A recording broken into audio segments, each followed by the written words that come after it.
This is episode 4 of the Get in My Garden podcast, where we meet the growing community of backyard farmers, gardeners, ranchers, and local business people working their land and running creative businesses off of it.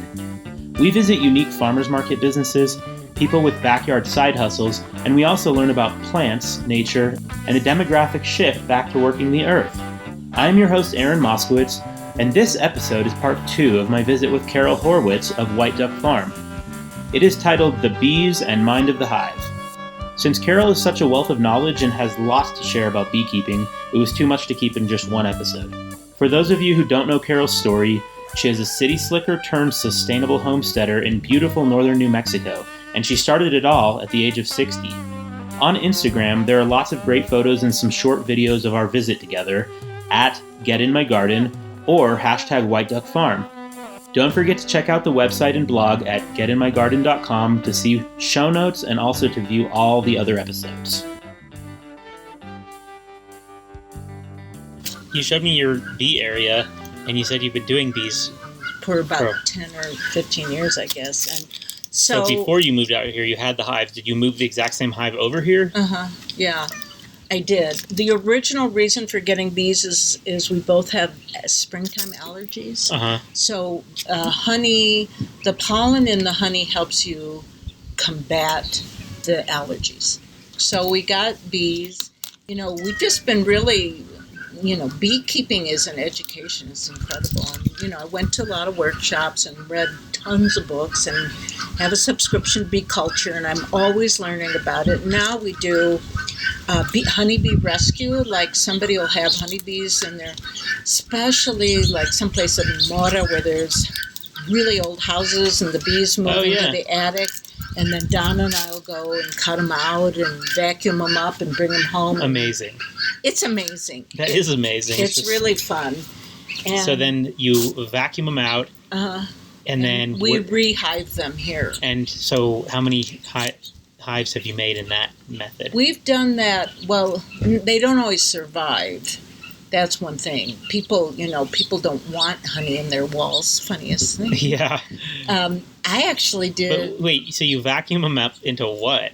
It's called the bee vac.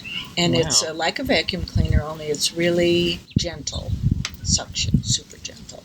And then you get them into this, it's like a cage, and then you put them in a hive, and you seal up the hive. They have to have brood, which is baby bees.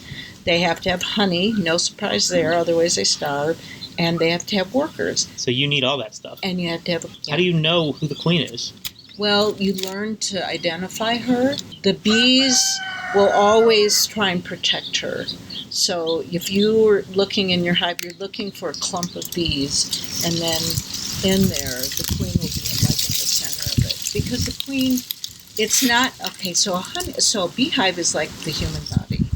And the queen is like the heart. The honeybees are like the cells in a body. So you can't just have a heart and you can't just have cells. So you have to have all of that, plus you have to have food, you have to have pollen. The first pollen of the year is elm pollen. Elm? And people hate elm trees, but honeybees love elm trees. And is elm an allergen? I don't know. That's a good question.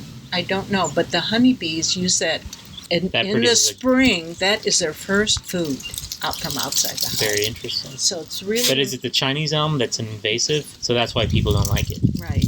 But if you look at the elm trees, you'll see that those are little red flowers, and they have pollen in them, and you can eat the seed. Interesting. Yeah. So they're better when they're green. When they're dried, they're not that good, but they're really good when they're green. They're sort of like a pistachio. Tastes sort of like a pistachio nut. So anyway, we got the bees, and we've been learning about them, and we've been going, if there's a swarm somewhere, we'll go and rescue them and bring them home and rehive them. But if you put them in a hive and there's no comb, there's no honey, there's no pollen, they'll abscond. They're not going to stay there. That's not a good house for them. So they'll go and look for a better place. inside the hive, it's so interesting because all the bees have different jobs, and they go through all the jobs, and the mind of the hive decides how many bees need to be doing different things. Amazing. So the mind of the hive will say, oh my God, the alfalfa's blooming, I need every forager to get out there. Or the mind of the hive will say, oh, it's getting cold, let's get rid of the drones because they're not going to do anything for the hive. Can a bee change its job? A bee changes its job. So when it's first born, when it first hatches out, its job is to clean itself. And then its next job is to be a nurse bee. And what it does is it feeds the baby bees. And then its next job might be the queen. They can feed the queen. They can clean the hive. As they get older and older, they get more and more to the entrance. So a bee that is a forager bee, after it's done all its jobs on the inside of the hive, a bee that's a forager bee has a very short life expectancy for obvious reasons. It flies out. And then there are other bees that are the warrior bees, and they stand and guard the entrance of the And if you hive. get near, what happens? Well, it depends on if you're dressed in black and you're acting aggressive and you have a lot of perfume on or smell like cigarette smoke, they will sting you probably. And if you're dressed in light colors and you have loving energy to the bees and you move quietly and respectfully, they may land on you. You may even try and get the sweat off your skin and stuff because there's a lot of salts and minerals in there, but it's unlikely that they'll sting you. If a bee lands on you, you should never swat at it because it's not going to do anything it's not going to sting you unless you're aggressive to it or you're trying to take the honey out of the hive. Mm-hmm. And when you're trying to take the honey out of the hive, then they're angry. They're not too happy with that. But even then, if you do it in a good way, they'll say, yes, Carol, I'll share with you. You were saying that there's the queen. How does she become queen again? The queen is an egg that has been laid by another queen and then the bees decide they need more queens, and maybe they're getting ready to swarm if the hive is really overcrowded. So they're not going to have two queens in one. They're just like, okay, we're going to make another hive over there. Or our queen is failing. Ooh. She's old. She's not doing the job. So they feed that egg.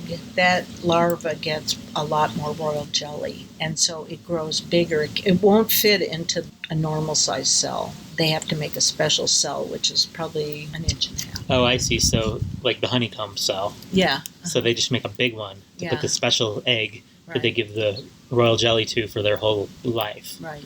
And does she get really big and fat? I don't think we'd ever say she's big and fat, but she's bigger than all the other bees. Yeah. See, the queen just lays eggs in the holes, right? And the hive decides, it's the mind of the hive that decides what's going to happen in those cells. So in the spring, the mind of the hive decides that there's going to be drones because they need them for reproduction. And in the fall, the mind of the hive decides we need to raise bigger bees that will survive 4 months of winter or 6 months or however much winter you have.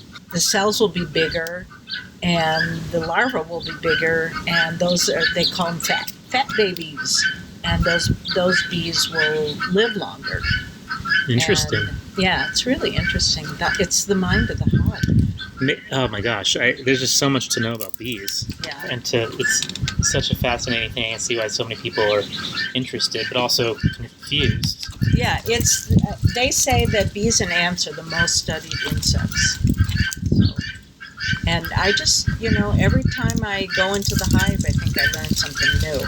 But the other thing that I love about my bees is when the queen is there, when they have honey, when they have forage, when everything is copacetic in there, they have a happy song that they sing, and it's like, and then it's like a very peaceful hum. Peaceful, yeah. It's like in yoga class. Probably.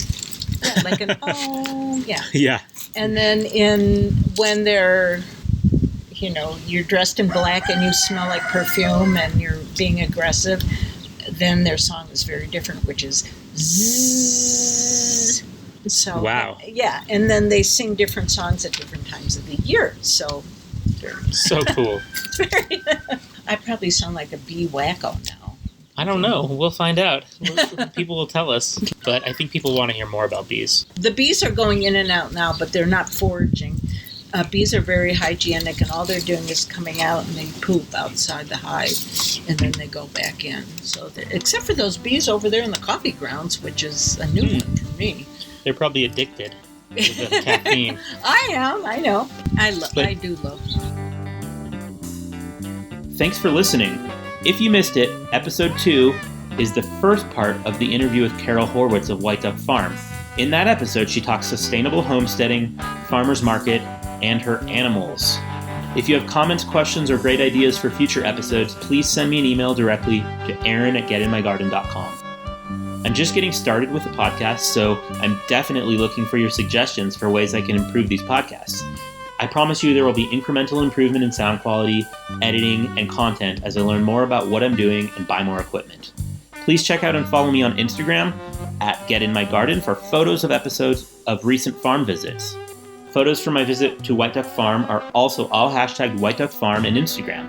Sign up by email for updates and specials on the website getinmygarden.com, and while you're there, check out the show notes or resource tab for contact information of our guests.